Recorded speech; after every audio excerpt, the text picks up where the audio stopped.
नमस्कार। आज हम एक ऐसे सफर पर थोड़ी गहराई से बात करने वाले हैं जिसे कई उद्यमी गुजरते हैं। मेरा मतलब है अकेले शुरुआत करने वाले यानी सोलोप्रेन्योर से एक टीम को लीड करने वाले लीडर बनने तक का सफर। ये वो बदलाव है जहां किसी एक व्यक्ति का जो जुनून है, जो विजन है, वो इतना बड़ा हो जाता है कि उसे अकेले संभालना मुमकिन नहीं रहता। देखिए, हमारी ये चर्चा solopreneur transition scaling to leadership नाम के एक लेख के जो मुख्य निष्कर्ष हैं और जो विश्लेषण है उस पर आधारित है। हमारा लक्ष्य है कि इस बदलाव की जो परतें हैं उन्हें खोलें। मतलब क्या चुनौतियां आती हैं और कौन सी रणनीतियां हैं जो इसे सफल बनाती हैं। कैसे कोई उद्यमी वो सब कुछ खुद कर लूंगा वाली सोच से निकलकर एक ऐसी भूमिका में आता है जहां वो ना सिर्फ टीम को लीड करता है बल्कि भविष्य की दिशा भी तय करता है। अक्सर होता ही है और स्रोत में भी इसका जिक्र है कि सोलोप्रेन्योर्स एक ऐसे पॉइंट पर पहुंचते हैं जहां उन्हें लगता है कि काम का बोझ बहुत ज्यादा हो गया है, असहनीय है, या वो बस एक कभी ना खत्म होने वाली टू डू लिस्ट में उलझ कर रह गए हैं। जो पैशन प्रोजेक्ट था वो अब बस थका देने वाले कामों का ढेर लगता है और यहीं से मतलब बदलाव की जरूरत महसूस होती है। तो पहला सवाल जो दिमाग में आता है वो ये कि आगे बढ़ना मतलब स्केल करना ये जरूरी क्यों है?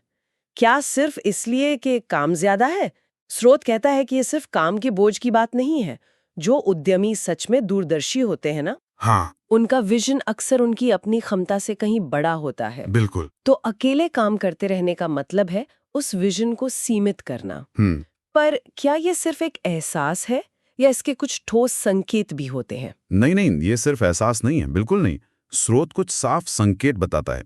जैसे मान लीजिए आप उन कामों में ज्यादा समय बिताने लगे जो आपको पसंद नहीं है या जिनमें आप उतने माहिर नहीं हैं, बजाय उन कामों के जो बिजनेस को सच में आगे बढ़ाते हैं। या जब नए अवसर सामने दिख रहे हो लेकिन आपके पास उन्हें पकड़ने का वो समय या एनर्जी ही ना हो। और सबसे जरूरी बात, स्रोत इस पर जोर देता है कि ये जो सोच में बदलाव है ना, सब कुछ खुद करने से भविष्य डिजाइन करने की ओर, ये मौलिक है। ये सिर्फ काम बांटना नहीं है, ये अपनी भूमिका को ही बदलना है पूरी तरह से। और ये बदलाव इसलिए भी जरूरी है क्योंकि जैसा स्रोत इशारा करता है, कई सोलोप्रेन्योर विस्तार के बारे में तब सोचते हैं जब वो बर्नआउट के बिल्कुल कगार पर पहुंच जाते हैं। अब ये रिएक्टिव अप्रोच है ना? हाँ बिल्कुल, जब तक बहुत देर ना हो जाए। एग्जैक्टली। रणनीतिक रूप से तो ज्यादा अच्छा यह है कि बर्नआउट से पहले ही इस जरूरत को पहचान लिया जाए। इससे आपको सोच समझकर प्लान करने का, सही लोगों को साथ लाने का मौका मिलता है। ऐसा नहीं कि हड़बड़ी में सिर्फ बोझ कम करने के लिए किसी को भी रख लिया। ये विजनरी सोच का हिस्सा है, आगे का अंदाजा लगाना और उसके लिए तैयारी करना। हाँ, ये बर्नआउट से पहले पहचानने वाली बात बहुत जरूरी है। और जब विस्तार का फैसला हो जाता है तो सबसे पहली और शायद सबसे मुश्किल चुनौती आती है काम सौंपना, डेलीगेशन। स्रोत यहाँ 80-20 नियम का जिक्र तो करता है, पर एक दिलचस्प चेतावनी के साथ। ऐसा लगता है कि बहुत से लोग इस नियम को लागू करने में एक आम गलती कर बैठते हैं। हाँ बिल्कुल, स्रोत इस पर रोशनी डालता है।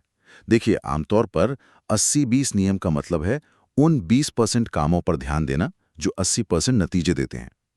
लेकिन स्रोत बताता है कि सोलोप्रेन्योर अक्सर अपनी सुपर पावर यानी वो 20% काम उन्हें गलत पहचान लेते हैं। हो सकता है वो उन कामों पर फोकस कर रहे हों जिनमें उन्हें मजा आता है या जिनमें वो अच्छे हैं। अच्छा। भले ही वो बिजनेस के लिए सबसे ज्यादा मूल्यवान ना हो। असली चुनौती है उन कामों को पहचानना जो रणनीतिक रूप से सबसे अहम है, और बाकी सब कुछ, चाहे वो आपको कितना भी पसंद क्यों ना हो, उसे सौंपने के लिए तैयार रहना, यही मुश्किल है। अच्छा, मतलब सिर्फ ये नहीं कि क्या सौंपना है, बल्कि ये भी कि अपनी असली सुपर पावर क्या है उसे सही पहचानना। और फिर आता है सौंपने का प्रैक्टिकल पहलू। पहले कर्मचारियों को काम पर रखना। स्रोत विश्वास बनाने और सफल ऑनबोर्डिंग पर जोर देता है। लेकिन ये विश्वास बनाना इतना मुश्किल क्यों होता है, खासकर जब आपने अपने दम पर सब कुछ खड़ा किया हो? हाँ, ये मनोवैज्ञानिक चुनौती है, काफी गहरी है, जैसा स्रोत बताता भी है। पहली बात तो ये कंट्रोल छोड़ने का डर है। सोलोप्रेन्योर को आदत होती है हर चीज पर अपनी नजर रखने की। उन्हें चिंता होती है कि कोई और काम को उनके स्टैंडर्ड के हिसाब से नहीं करेगा। दूसरी बात, ये पहचान का संकट भी हो सकता है। जब आप सब कुछ करने वाले व्यक्ति के तौर पर अपनी पहचान बनाते हैं ना, तो उस पहचान का कुछ हिस्सा छोड़ना मुश्किल हो जाता है।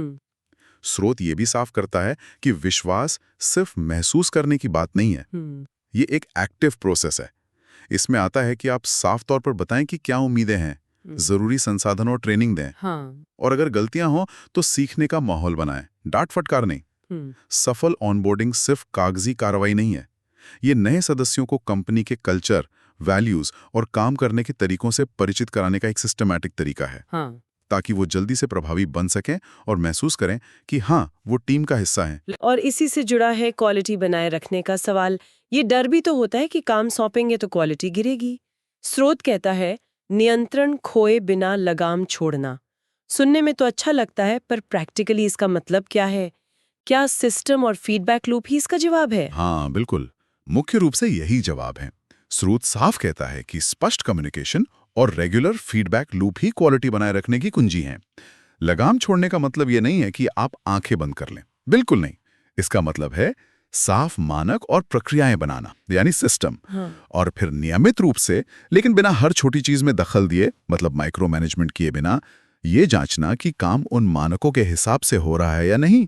ये हुआ फीडबैक लूप। ठीक है। एक दिलचस्प बात जो स्रोत बताता है वो ये है कि क्वालिटी का डर अक्सर परफेक्शनिज्म से जुड़ा होता है। अच्छा। सोलोप्रेन्योर को ये मानना सीखना होता है कि अच्छा अक्सर उत्तम से बेहतर होता है, खासकर जब आप स्केल कर रहे हों। हो सकता है काम ठीक उसी तरह से न हो जैसा आप करते, लेकिन अगर वो स्टैंडर्ड्स को पूरा करता है, बिजनेस को आगे बढ़ाता है, तो वो सफल डेलीगेशन है। स्पष्ट कम्युनिकेशन ये पक्का करता है कि मानक क्या हैं, और फीडबैक लूप ये पक्का करता है कि उन मानकों को पूरा किया जा रहा है। ये परफेक्शनिज्म वाली बात सोचने पर मजबूर करती है, सच में। तो ठीक है, हमने डेलीगेशन की बात की, लेकिन बिजनेस को बढ़ाने के लिए सिर्फ कुछ काम सौंप देना तो काफी नहीं है। स्रोत ड्रीम टीम बनाने की बात करता है। ये सिर्फ मदद के लिए कुछ लोगों को हायर करने से कैसे अलग है, और इसमें कंपनी कल्चर की क्या भूमिका है? ड्रीम टीम का मतलब है ऐसे लोगों का समूह बनाना जो न सिर्फ अपने काम में माहिर हों, बल्कि जिनके वैल्यूज और काम करने का तरीका कंपनी के कल्चर और विजन से मेल खाता हो। ये सिर्फ खाली पोस्ट भरना नहीं है, ये एक ऐसा तालमेल बनाना है जहां पूरी टीम मिलकर कुछ बड़ा हासिल कर सके, एक सिनर्जी। सिनर्जी। और यहीं पर कंपनी कल्चर की भूमिका बहुत महत्वपूर्ण हो जाती है। जैसा कि स्रोत जोर देकर कहता है, कल्चर सिर्फ ऑफिस की सजावट या पार्टियों तक सीमित नहीं है। ये कंपनी के वो अलिखित नियम हैं, कैसे फैसले लिए जाते हैं, लोग कैसे बात करते हैं, किस तरह के व्यवहार को बढ़ावा मिलता है या नहीं मिलता। स्रोत बताता है कि शुरुआत में ही जानबूझकर एक पॉजिटिव और स्पष्ट कल्चर को डिफाइन करना और उसे जीना, वो बाद में सही टैलेंट को आकर्षित करने और बनाए रखने के लिए बहुत जरूरी है। अगर आपकी कल्चर अस्पष्ट है या आपके कहे हुए वैल्यूज से मेल नहीं खाती, तो आप गलत लोगों को आकर्षित कर सकते हैं या अच्छे लोगों को खो सकते हैं। अच्छा, मतलब कल्चर एक चुंबक की तरह है, सही लोगों को खींचने के लिए। लेकिन आज के कॉम्पिटिटिव बाजार में, खासकर शुरुआती स्टेज में, उन सही लोगों को, उन प्रमुख शुरुआती खिलाड़ियों को ढूंढना और आकर्षित करना, ये अपने आप में एक चुनौती है। स्रोत रणनीतिक भर्ती, स्ट्रेटेजिक रिक्रूटमेंट का उल्लेख करता है। इसका क्या मतलब है प्रैक्टिकली? रणनीतिक भर्ती का मतलब है कि आप सिर्फ नौकरी का विज्ञापन देकर इंतजार नहीं करते। स्रोत के अनुसार इसका मतलब है पहले ये गहराई से समझना कि आपको असल में किस तरह के स्किल्स, अनुभव और पर्सनालिटी की जरूरत है, ना सिर्फ अभी की भूमिका के लिए बल्कि भविष्य के विकास के लिए भी। फिर आपको एक्टिवली उन लोगों तक पहुंचना होता है जहां वे हैं। हो सकता है वे एक्टिवली नौकरी ना ढूंढ रहे हो। इसमें नेटवर्किंग, इंडस्ट्री इवेंट्स या लिंक्डइन जैसे विशेष प्लेटफॉर्मों का उपयोग शामिल हो सकता है। स्रोत इस बात पर भी जोर देता है कि भर्ती प्रक्रिया खुद आपकी कंपनी कल्चर का प्रतिबिंब होनी चाहिए। क्या ये एफिशिएंट है? क्या उम्मीदवारों के साथ सम्मान से व्यवहार किया जाता है? क्या आप स्पष्ट रूप से बताते हैं कि आपकी कंपनी क्यों खास है? एक पॉजिटिव भर्ती अनुभव टॉप टैलेंट को आकर्षित करने में मदद कर सकता है, भले ही आप अभी छोटी कंपनी हो और शायद बड़ी कंपनियों जितना वेतन ना दे पा रहे हो। सही बात है। ये तो पूरी प्रक्रिया को ही रणनीतिक बना देता है। और फिर बात आती है उन्हें बनाए रखने की, रिटेंशन की। स्रोत 2025 के लिए रिटेंशन रणनीतियों का जिक्र करता है, जो ये बताता है कि ये लगातार बदलने वाला एरिया है। सिर्फ लोगों को लाना काफी नहीं, उन्हें फलने फूलने का माहौल देना जरूरी है। इसका क्या मतलब है? फलने फूलने का मतलब सिर्फ नौकरी में टिके रहना नहीं है।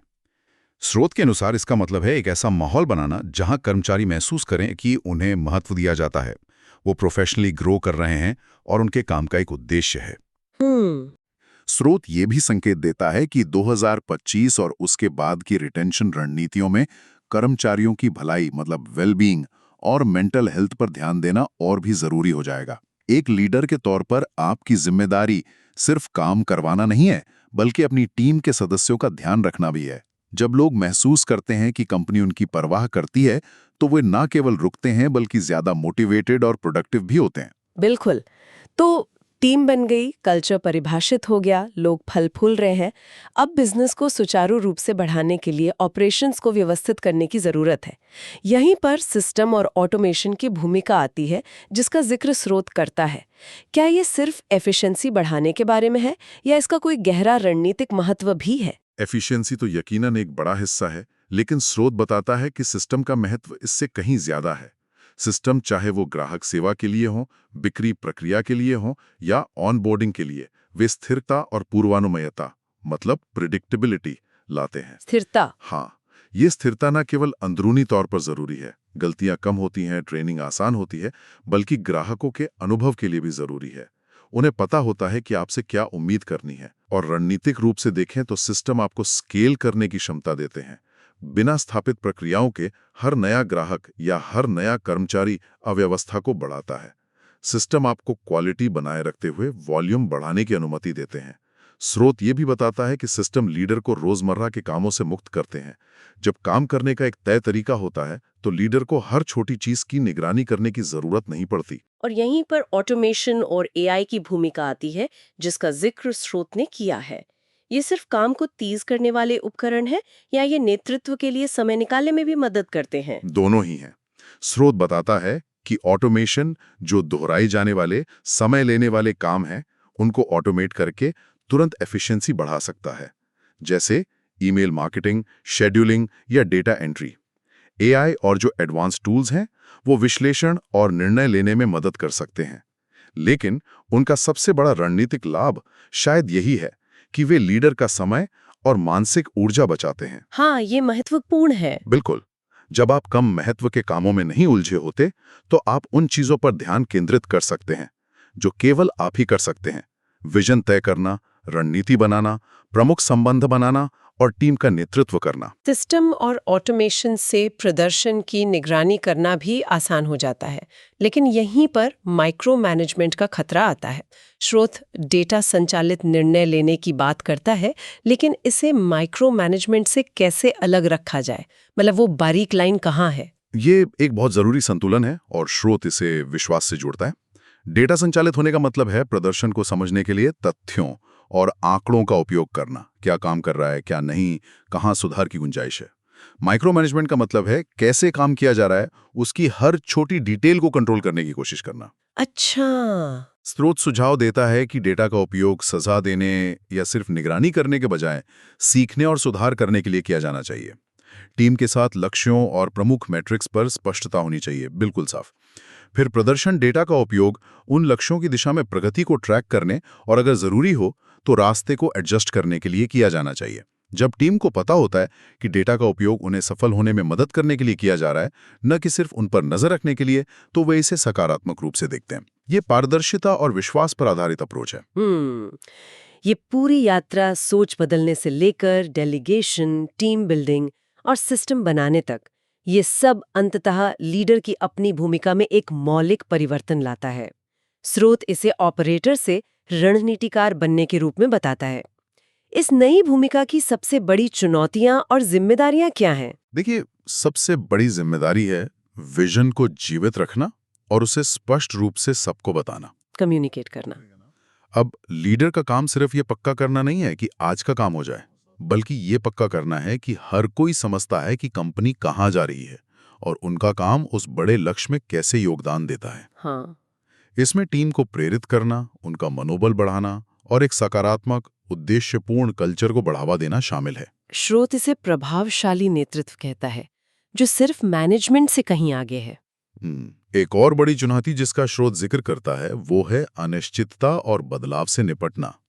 जैसे जैसे कंपनी बढ़ती है, बाहरी और अंदरूनी चुनौतियां बदलती रहती हैं। बाजार बदल सकता है, कंपटीशन बढ़ सकता है, अंदरूनी समस्याएं आ सकती हैं। लीडर को लचीला मतलब रेजिलिएंट और अनुकूलनीय मतलब एडेप्टेबल होना चाहिए। बिल्कुल। झटकों से उभरने, नई परिस्थितियों के अनुसार ढलने और शांत रहकर रास्ता दिखाने में सक्षम होना चाहिए। ये अब रोजमर्रा की समस्याओं को हल करने के बजाय भविष्य की तैयारी करने और संगठन को बदलते माहौल में नेविगेट करने के बारे में है। तो अगर हम इस पूरी चर्चा को समेटें तो ये जो सोलोप्रेन्योर से लीडर बनने का सफर है, ये कई महत्वपूर्ण मोड़ों से भरा है।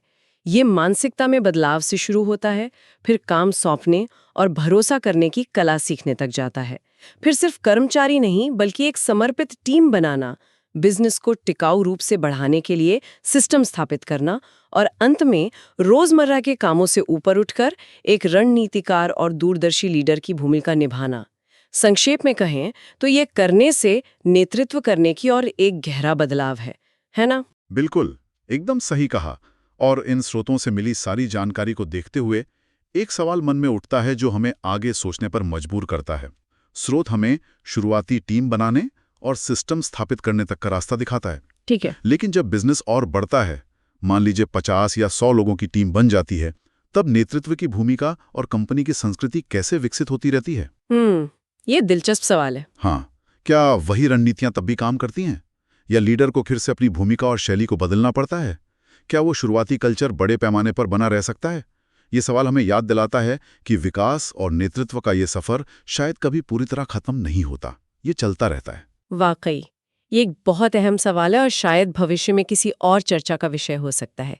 इसी विचार के साथ आज की ये बातचीत यहीं समाप्त करते हैं।